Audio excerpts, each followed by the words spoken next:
Hello guys, কেমন আছো তোমরা সকলে? আশা দারুণ রেসিপি শেয়ার করতে চলেছি। রেসিপিটা হলো পালং পনির। তো প্রথমে আমি কড়াইতে পালং শাকগুলোকে ভালো মতো কেটে ধুয়ে গরম জলে বসিয়ে দিয়েছি ফুটতে। এরপর আমি পাশাপাশি আদা রসুন বেটে নিয়েছি এবং তার পাশাপাশি আমি একটা পাত্রে কিছু বরফ নিয়ে নিয়েছি। পালং শাকগুলো ভালো মতো ফুটন্ত হয়ে গেলে সেগুলোর জলগুলো নিংড়ে বরফগুলো পাত্রের মধ্যে দিয়ে দিয়েছি।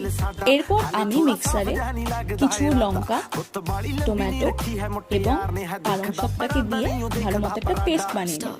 এরপর কড়াইতে সামান্য তেল দিয়ে তার মধ্যে কুচনো পেঁয়াজ, মধ্যে আদা রসুন বাটা, হলুদ গুঁড়ো, লঙ্কা গুঁড়ো, জিরে গুঁড়ো, একটু নুন দিয়ে সেটাকে ভালো মতো নেড়ে চেড়ে নিলাম। পালং শাক বাটাটাকে আমি প্যানের মধ্যে দিয়ে দিলাম। একটু গরম মশলা ছড়িয়ে